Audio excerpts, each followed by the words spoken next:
Video ini akan membahas tentang Perang Dingin. Jadi nanti yang akan diuraikan adalah tentang latar belakang terjadinya Perang Dingin, kemudian perkembangan Perang Dingin, kemudian selanjutnya adalah upaya untuk meredakan Perang Dingin dan akhir dari Perang Dingin. Jadi silahkan tonton, simak, dan pahami video materi yang akan disampaikan. Baik, langsung saja kita masuk ke materi, yaitu tentang arti Perang Dingin. Jadi perlu kita ketahui bahwa Perang Dingin ini terjadi setelah terjadinya Perang Dunia Kedua. Perang Dunia itu sudah terjadi 2 kali, yaitu Perang Dunia I dan Perang Dunia II. Perang Dingin ini terjadi tahun 1947 sampai 1991. Perang Dingin merupakan sebutan bagi sebuah periode terjadinya konflik, ketegangan, dan kompetisi atau persaingan antara blok barat, ada negara Amerika Serikat, dan blok timur, ada negara Uni Soviet. Kemudian kita lanjutkan tentang latar belakang terjadinya Perang Dingin. Jadi mengapa bisa sampai terjadi persaingan ataupun konflik antara blok barat dan blok timur, antara Amerika Serikat dengan Uni Soviet. Jadi apa yang menyebabkan kedua negara tersebut berkonflik sekian lama itu, ya. Jadi kita akan melihat di latar belakangnya. Latar belakang yang pertama adalah perbedaan pandangan tentang pembagian wilayah. Jadi begini, Uni Soviet itu menginginkan negara-negara yang berbatasan dengan Uni Soviet itu memiliki paham komunisme. Sementara Amerika Serikat itu menghendaki sistem pemerintahan yang digunakan di seluruh dunia itu adalah demokrasi. Jadi perbedaan pandangan tentang wilayah, tentang negara, ini menyebabkan terjadinya ketegangan dan konflik antara kedua negara besar tersebut. Kemudian latar belakang yang kedua yaitu adalah perbedaan paham. Kita harus mengetahui bahwa Uni Soviet itu memiliki paham komunisme. Sedangkan Amerika Serikat itu memiliki paham tentang demokrasi atau kapitalis.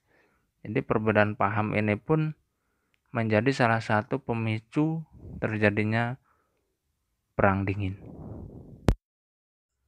Kemudian kita akan melihat perkembangan Perang Dingin yang terjadi dari tahun 1947 sampai 1991. Kita akan bahas di sini. Jadi dalam perkembangannya Perang Dingin itu terbagi menjadi 5 poin penting, yaitu tentang perebutan daerah pengaruh, adanya sistem aliansi, adanya persaingan persenjataan, adanya kegiatan spionase, dan adanya persaingan teknologi luar angkasa. Kita akan bahas yang pertama dulu, yaitu tentang perebutan daerah pengaruh. Amerika Serikat dan Uni Soviet itu saling berusaha untuk memperluas pengaruhnya ke berbagai negara di dunia. Amerika Serikat dan Uni Soviet itu menawarkan bantuan kepada negara-negara yang baru merdeka ataupun negara-negara yang berkembang dengan tujuan agar negara tersebut mau menjadi sekutunya. Ya, misalnya Amerika Serikat memberikan bantuan kepada negara A. Itu tujuannya agar negara A itu mau menjadi sekutunya. Kemudian Uni Soviet pun demikian, memberi bantuan kepada negara A itu dengan tujuan adalah untuk agar negara A mau menjadi sekutunya. Ya, negara-negara tersebut ya itu antara lain Tiongkok. Tiongkok itu mendapat pengaruh dari Uni Soviet dan Amerika Serikat. Ya, yang pada akhirnya Tiongkok ini menjadi negara sekutu dari Uni Soviet. Menjadi negara yang memiliki paham komunis. Kemudian ada negara Korea, yang pada akhirnya negara Korea ini terbagi menjadi dua, yaitu Korea Utara dan Korea Selatan. Korea Utara memiliki paham komunis, kemudian Korea Selatan memiliki paham demokrasi. Kemudian ada Vietnam dan Kuba. Ini sama-sama mendapat pengaruh dari negara besar Amerika Serikat dan Uni Soviet dalam rangka mencari kawan atau mencari sekutu. Baik, kita lanjutkan. Berikutnya adalah adanya sistem aliansi. Aliansi yang terbentuk pada masa Perang Dingin yaitu aliansi komunis dan aliansi liberal. Nama aliansi komunis adalah Pakta Warsawa. Ini dibentuk oleh Uni Soviet. Kemudian aliansi yang dibentuk oleh Amerika Serikat yaitu aliansi liberal seperti NATO, ANZUS, dan SETO. Kemudian berikutnya adalah adanya kegiatan spionase. Kegiatan spionase ini pada masa Perang Dingin memiliki tujuan untuk memantau perkembangan kekuatan lawan. Kegiatan spionase yang dilakukan Uni Soviet itu melalui organisasinya. Ini yang diberi nama Komitet Gusudarstvennoye Bezopasnosti atau KGB. Itu nama organisasi spionase yang dimiliki oleh Uni Soviet. Kemudian kalau punya Amerika Serikat itu diberi nama Central Intelligence Agency atau CIA. Ya, jadi ini nama-nama organisasi yang dibentuk oleh kedua negara besar tersebut. Jadi kalau Uni Soviet itu namanya adalah KGB, sedangkan Amerika Serikat itu namanya adalah CIA. Baik, kita lanjutkan. Berikutnya adalah perlombaan teknologi luar angkasa. Antara Uni Soviet dengan Amerika Serikat itu saling bersaing. Jadi ketika Uni Soviet berhasil meluncurkan pesawat luar angkasa, Amerika Serikat pun tidak mau ketinggalan. Contohnya, pada tanggal 4 Oktober 1957, Uni Soviet berhasil meluncurkan pesawat luar angkasa yang pertama. Ini diberi nama Sputnik 1. Kemudian tidak mau kalah dengan Uni Soviet, maka pada tahun 1958 Amerika Serikat itu membentuk badan luar angkasa yang diberi nama NASA.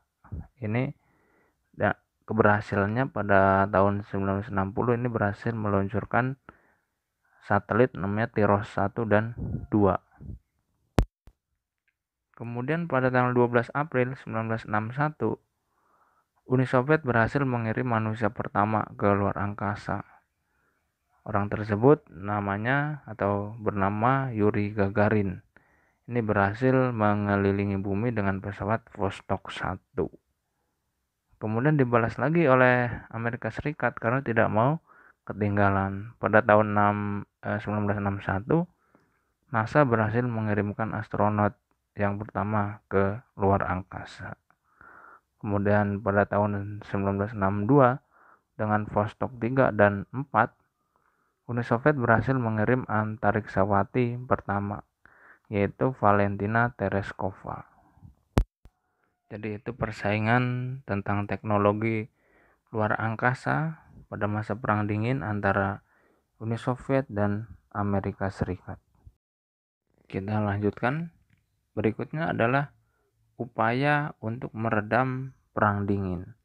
Jadi apa saja upaya-upaya yang dilakukan oleh beberapa negara itu dalam rangka meredam terjadinya persaingan ataupun konflik pada masa Perang Dingin antara Amerika Serikat dengan Uni Soviet. Yang pertama adalah upaya yang dapat dilakukan oleh negara-negara berkembang. Ini termasuk Indonesia. Negara-negara berkembang ini meredam terjadinya Perang Dingin ini dengan membentuk organisasi gerakan non-blok atau GNB. Jadi GNB ini berisi negara-negara berkembang yang pada intinya adalah tidak memihak ke blok barat ataupun ke blok timur, tidak memihak ke Amerika Serikat dan ke Uni Soviet. Ini namanya gerakan non-blok yang dipelopori oleh negara-negara berkembang, salah satunya adalah Indonesia. Kemudian upaya yang kedua yaitu dari PBB, tentunya melalui Dewan Keamanan PBB dengan mengeluarkan resolusi ini pada tahun 1968 yang memuat seruan kepada negara-negara penghasil nuklir ini untuk membantu negara-negara yang menjadi korban serangan nuklir, yaitu upaya yang dapat dilakukan oleh PBB melalui Dewan Keamanan PBB. Baik, kita lanjutkan. Pembahasan berikutnya adalah akhir dari Perang Dingin. Berakhirnya Perang Dingin ini ditandai dengan keruntuhan negara Uni Soviet.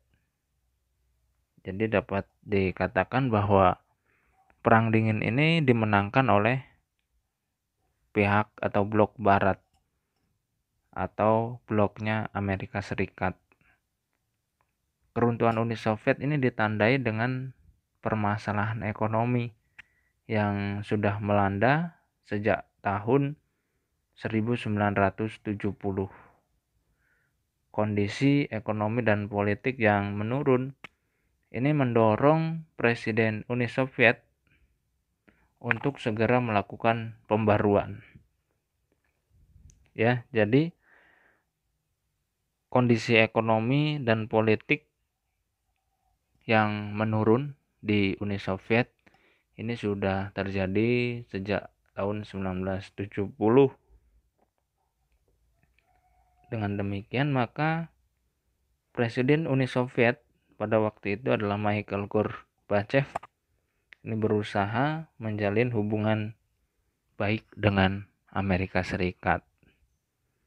Kemudian Presiden Mikhail Gorbachev membuat beberapa kebijakan untuk menyelamatkan negaranya, untuk menyelamatkan Uni Soviet. Kebijakan tersebut yaitu Perestroika dan Glasnost. Perestroika adalah penataan kembali sistem yang sudah rusak. Jadi Uni Soviet akan ditata kembali karena sudah mengalami banyak kerusakan. Gerakan tersebut diberi nama Perestroika. Kemudian kebijakan yang kedua adalah Glasnost. Glasnost adalah demokrasi melalui keterbukaan dalam berpolitik. Maka dengan demikian Perang Dingin yang terjadi dari tahun 1947 berakhir pada tahun 1991.